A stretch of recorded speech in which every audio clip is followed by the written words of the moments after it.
Elon Musk says cis and cisgendered are considered slurs on Twitter. It doesn't sound like the people that are connecting these things between the transformers and the maps sound so crazy now, do they? Ruslan. Elon Musk says the word cisgendered is considered a slur on Twitter.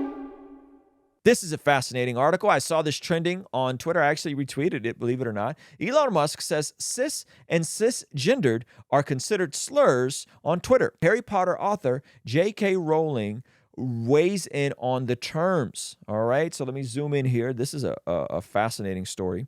Elon Musk is saying the words cis and cisgendered are considered slurs. By the way, there's nothing worse than trying to have a meaningful conversation with someone and then being dismissed as a cisgendered, heteronormative white male, right? Like it's like an instant way to try to diffuse and demean any point you may have because you're cisgendered, general, blah, blah, blah, blah. So it's interesting he's pushing back on this. The owner of the social media platform made the statement after a user said he was allegedly targeted by trans activists after he rejected the word cis as he didn't identify with it. Repeated targeted harassment against any account will cause the harassing accounts to receive at minimum temporary suspension. Musk tweeted, the words cis and cisgendered are considered slurs on this platform. Amazing.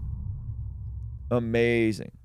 After the words cis and cisgender became trending topics on Twitter, Merriam-Webster's acknowledged the terms to further explain what they mean. Cisgendered describes someone whose internal sense of gender corresponds with the person was identified as having at birth. With the sex the person was identified as having at birth? What an L take from the daggone dictionary.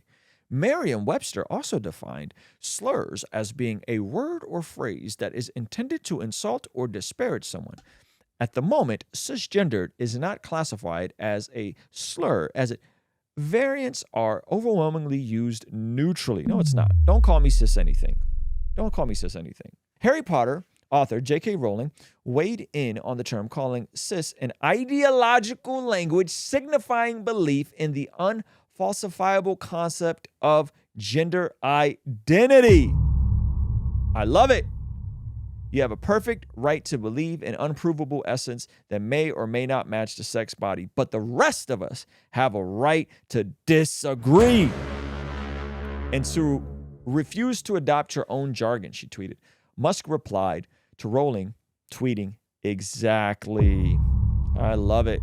I love it. Twitter's hateful conduct policy doesn't state what words are considered slurs, but it does prohibit targeting others with repeated slurs, tropes, or other content that intends to degrade or reinforce negative or harmful stereotypes about a protected category.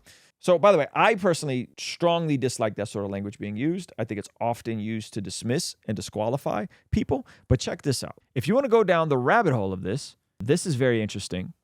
And again, I don't know how true this is. Okay, so allegedly this is true. Okay.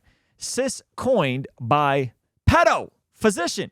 All right. So this is the gentleman that coined this phrase. All right. And again, I don't know how true this is, but I tried to find independence. This wasn't on this dude's Wikipedia page.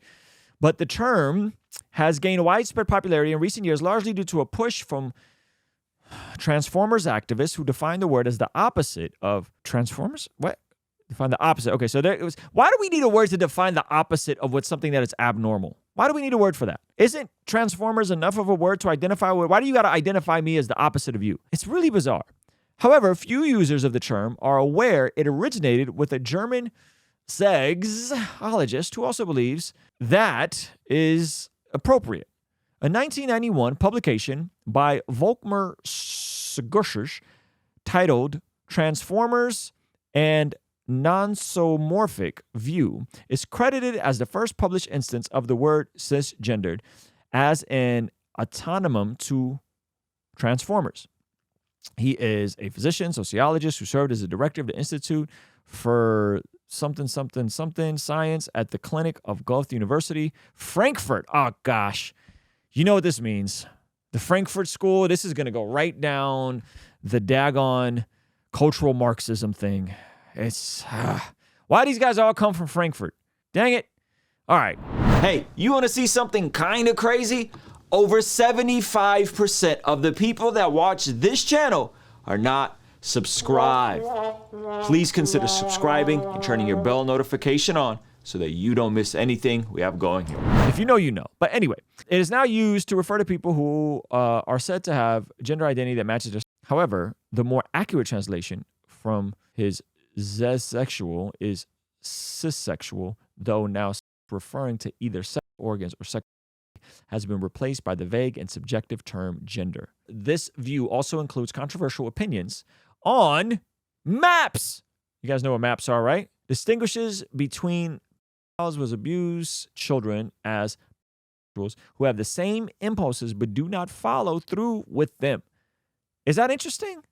In a 2001 interview, stated that the problem with pedos is not their desire to, yikes, children, but acting on the impulse. He proposed that the best outcome for treating pedos is not the loss of their desire, but instead preventing them from having contact with them. This sounds a lot like the MAP stuff that's being pushed, right? The minor attracted person stuff. Sounds a lot like the same stuff. His claims resemble modern-day rhetoric around various pedos or MAPs, which prioritizes the feelings and needs of men who are attracted to children rather than focusing on child safeguarding. Wow. Looking at the history of pro-pedos policies and attributes in Germany during the 60s and 80s, it's clear that Sugg is far from an isolated advocate and that he was simply attempting to popularize ideas that already existed. One key figure behind an open cultural acceptance of pedo in Germany was another guy, I can't say his name, in 1969 for the proposed facilitating children abuse. Wow, the experiment was authorized. Yuck! Hold on. They was doing experiments with this? Or they were trying to do experiments with this. Kinzer placed foster children in the homes of pedos beginning in 1969 for the purpose of facilitating abuse, a project later known as the Kindler experiment or Kindler project. This experiment was authorized and subsidized by the Berlin Senate. In 1988, nearly two decades later, Kindler described the project as a complete success in a report he submitted to the Senate. In 1970, members of the German parliament charged with reforming criminal law even listened to radical education scholar. Okay, so this is this gentleman and other folks, psychologists, who declared that children would not suffer from these sorts of intimate relations with adults and that those relations should not be punished because they are a crime without a victim. It doesn't sound like the people that are connecting these things between the transformers and the maps sound so crazy now, do they? And by the way, I saw people on Twitter that were, when this was revealed, saying that it was misrepresented. I'm not sure what part of this is misrepresented. I'm not sure what part of this is inaccurate. The fact that he did this on foster children is insane. The fact that there is precedent for this sort of stuff in these communities is just wild. I am definitely for Elon Musk pushing back against this cisgendered nonsense. I think we definitely need to do that because that is just wild. Yeah, I need a drink. Yeah, this is wild. This is wild stuff. So again, you could argue that that's genetic fallacy, right? Origin fallacy, like just because the person that coined this also had some wild views about maps.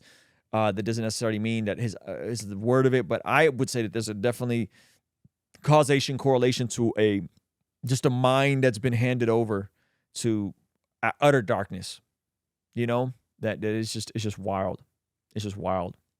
Hey, this is a segment from our daily after party stream. Consider partnering with us online for as little as $5 a month to get access to these daily after party streams completely unedited. You'll also get access to our podcast as they are streamed live into the community before anyone else gets to see them, get to interact with our guests, get access to our private Discord server, and a discount code for our store for as little as $5 a month. Ultimately, that will help towards helping us continue contextualizing the gospel using media and podcast here on YouTube. All right, I'll see you over there. Peace.